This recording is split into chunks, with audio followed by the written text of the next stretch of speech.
Hello my dear friends, this is Eugene Blind and at last you may see the EU4 strategy guide, and today we will speak about the Bengal. I know I was owning you this guide because some not maybe already a long time ago I promised that then we will gain some achievement for some certain country. I will provide you with the country's strategy guide and historical guide. So today I will give some part of this debt to you, the Bengal strategy guide. So we've gained the Bengal Tiger achievement. That's why today we will speak about its strategy. Not exactly the Bengal Tiger strategy because they're similar.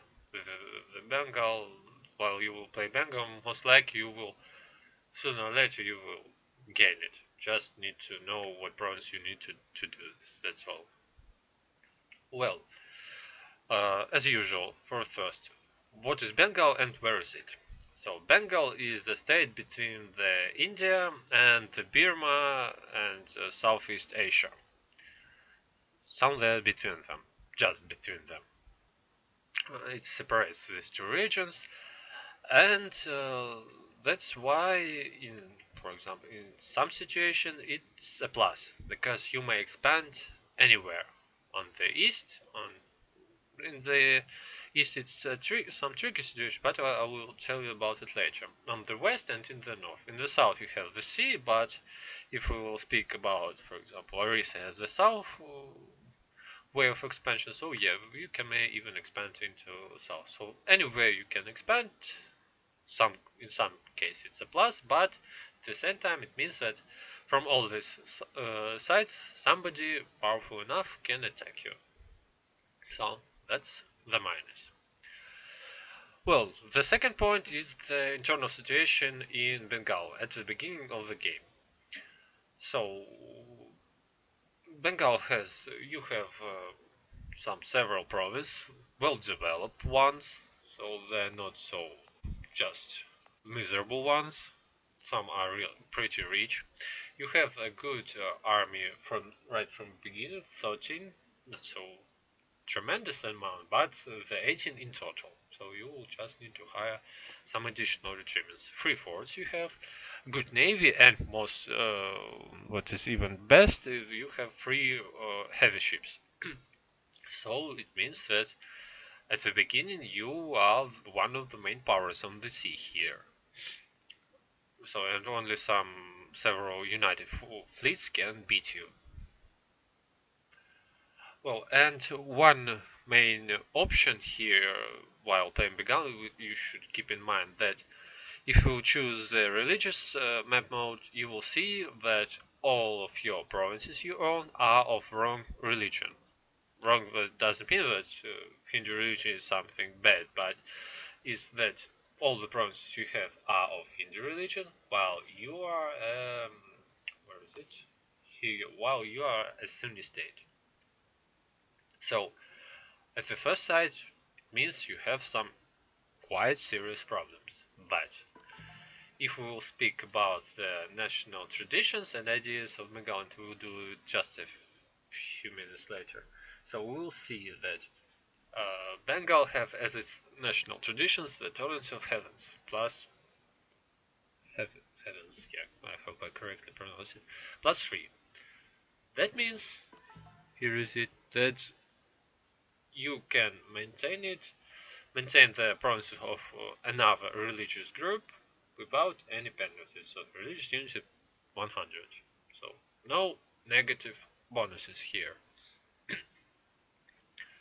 Uh, and that's even great because I will tell you when we will speak about the nationalities.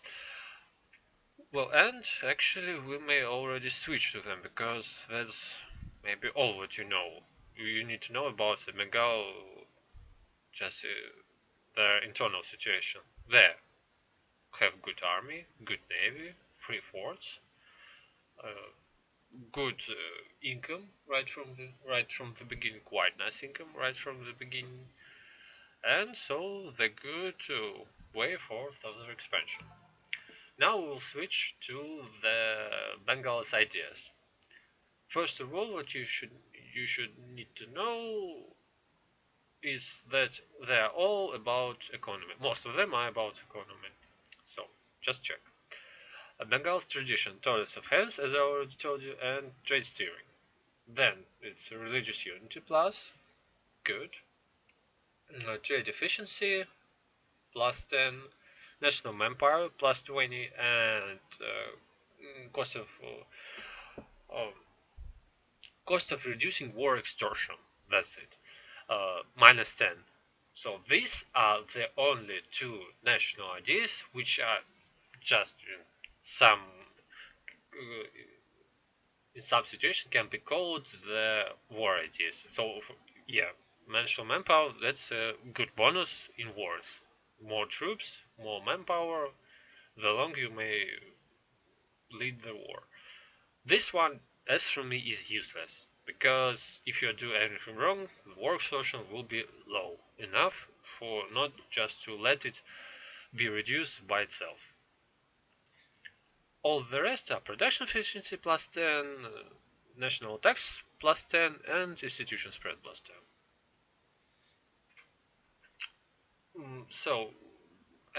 Yeah, by the way, national ambition, prestige plus 1. In most cases, I would say that Bengal have not so really fine national ideas. They're good in economy, yeah, but this one at least is not so really useful, because while playing the Bengal, you will not have any other options as to develop your provinces in order to gain the institution. Maybe except the some institutions which can appear not in Europe, the colonialism, for example. But you will have to take some serious action in order to get it before the Europeans. It will be really tough. So maybe on some global trade or manufacturers, they maybe can be done.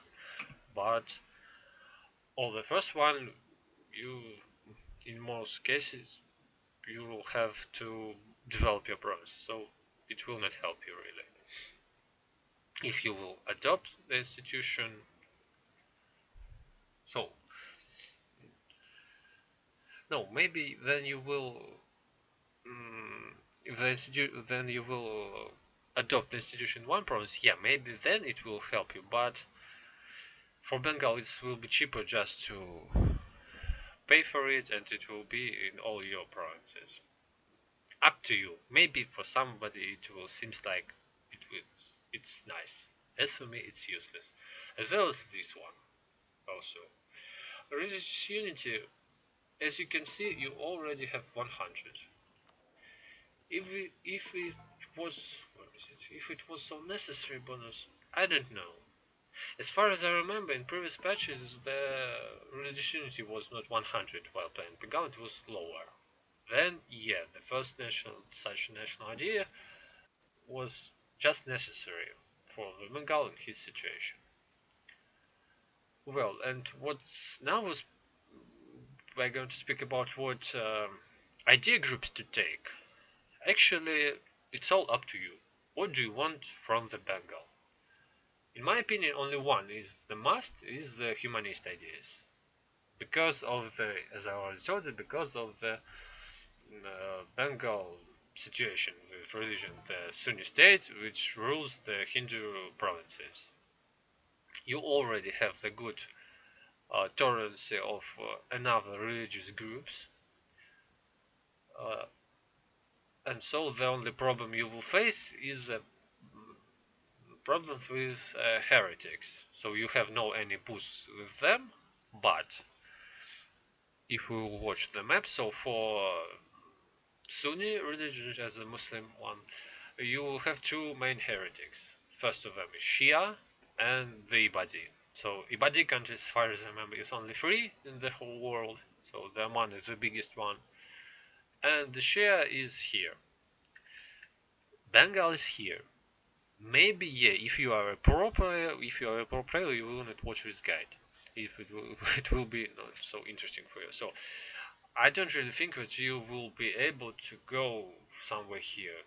Not even, maybe you will be able, but you just don't want to, because here will be the Ottomans. If you are going to fight with them, yeah, maybe, yeah, here you will face maybe some problems with Shia. So Ibadi is here, I don't think so. So you have just a tremendous way of space for expansion as all the entire India, Burma, Southeast Asia, these isles. Maybe you can go even into Africa. There, the Sunni is one of the main religions. A lot of, into the north, for example. So where or where the other religious groups are presented, not the Shia or Ibadi. So that's why I totally recommend you to take the humanist ideas. But once again, it's up to you. Maybe you can think that the national bonuses will be far enough, and you will better choose something from others. But humanist ideas, as I already told you, maybe I don't actually remember how many times, they will help you to maintain the newly conquered provinces much easier, reducing the years of separatism, reducing the national unrest, and so on and so on. So, and all the rest, national idea groups, are all up to you, depends on your gameplay. You may boost your economy, you may try, I don't know why, to convert the entire India into Sunni. Once again, I don't know why will you need this, but nevertheless. Maybe you want to gain, where is it? Here, the religious customs Delhi. Maybe it will be better for you. So if you want to colonize, you will take exploration, maybe expansion ideas. You may boost your trade. You may go and play through the vassals and you will take influence. But if you will speak about vassals, it will be okay. We will speak about it in the when in the last part of the search guide when we speak about the expansion. I will tell you why influence is not so necessary idea. Maybe even diplomatic ideas will be better. And the military ideas, except the naval ideas, which this idea I don't actually remember if I have ever took it. Maybe for England, some England, maybe there is some sense. So of these five, from these five, you may choose. What do you want? You have giant army but not so powerful, or you want the space marines. So the Indian provinces are rich enough. You will already have a good manpower force limit. All up to you. All depends on your gameplay. What do you want? How do you want it? So defense will help you to maintain a lot of force in an easier way and to boost your morale. Here you will boost both army and navy. Here you will have a lot of just large armies and so on and so on. That's all up to you. As for me, quality and quantity, and the defensive, for example, ones. But it's all up to me. So with national ideas, that's all. Now we go to the rivals and allies potential. As I already told you, Bengal is one of the main powers of India. Yeah, I treat the Bengal as part of India, so please, the citizens of India and Bangladesh, sorry, but I will do so. I hope I will not cause you any offenses. Well, Bengal is one of the main powers in India. Who are the rest? They are Jampur, Delhi. Yeah, don't see that they have the rebellion right from the beginning. They will get rid of it pretty soon. Bahmanis and Virjanagar. And most likely one or two of these fellows, these miners, will also get rid of its neighbors and become powerful enough. What also you should take into account, first of all, Bahmanis and Vijayanagar, sooner or later, maybe right from the beginning, maybe a little bit later, but they will be rivals, because Vijayanagar have no any ways to expand anywhere, so just in the north. Sooner or later, if not from the beginning, but they will eat all these tiny states and they will go war on the Bahmanis. So you need to choose from these two fellows. The same situation with Jaipur and Delhi. Most likely they will be rivals, and most likely Delhi will be can be your potential ally against Jaipur, because Jaipur for sure will be your first main target. Most likely they will rival you. You have borders and you are of similar power. And here Delhi may really help you. And then you will need to choose from one of these fellows to ally another and to get rid of one. And so the ideal situation, for example, you have an alliance with Virginia, while Virginia have some additional allies. The same with Delhi. You will use Virginia to get rid of Bahmanis here and take all this provinces here, and you will use Delhi in order to get rid of Jaipur. So you will need to give them as less provinces as possible, and to take all the rest to you. That your first main victim should be Orissa. If you will not get rid of this one fellow, it says vassal, this one, so you will fight two countries, at least two countries. Why is it so necessary? Because in other case, Orissa has the good possibility to be destroyed by other countries. For example, Andhra together with Virgin Gar is always trying to do this, or Orissa will become powerful enough, and you will gain additional rival. It's better to get rid of him right from the start, especially if while you are stronger. So yeah, this has some maybe not so difficult without allies, but the same Andhra will most likely try to help you. So you will be able to get rid of these two fellows and to conquer as much to take as much as you can. Ideally, as far as I remember, you may take all the Orissa and its vassal will become yours. So this will be at the just tremendous beginning. And then after this you will just eat all the little countries who have no allies. But here you need to remember that only even these fellows are not so the most of the countries in Southeast Asia are the tributary states of Ming. As far as I remember, so I was thinking that these fellows are the same, but seems to me the Ming offers them to become such states at the beginning, and most of them prefers to do so. If the state is a tributary state of Ming, it means that Ming will protect them if you will attack. Ming most likely will offer you the same, so they will offer you to become their tributary state. What does it mean? It doesn't mean that you will become a vassal of Ming. It just will, yeah, in some cases it's some sort of vassal, but you will have the total independence, internal and foreign policy, so you will be operating as just an independent state, but you will have every year you will have to give Ming all the monarch points, which they will choose. They may choose any of them.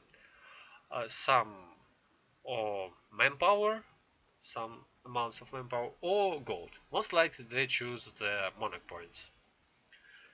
But the numbers are not so tremendous, something like 10 to 15 monarch points a year. But while accepting this offer, you can easily expand into the Burma and Southeast Asia, because the tributary states may fight each other without involving the Minks to take some of their sides.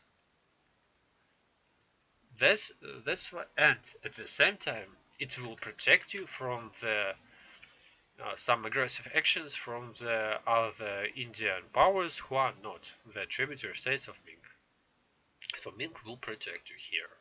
That's why, as for me, once again, it's better to accept such a proposal from Ming if it will happen.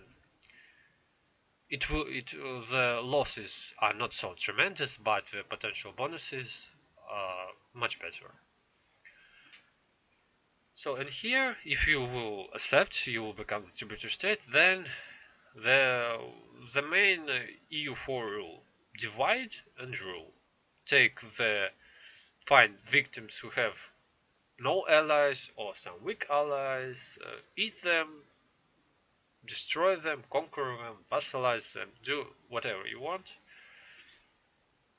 So see, then the main powers will be in some bloody wars or without allies, or their allies, you will see that their allies are not willing to help them,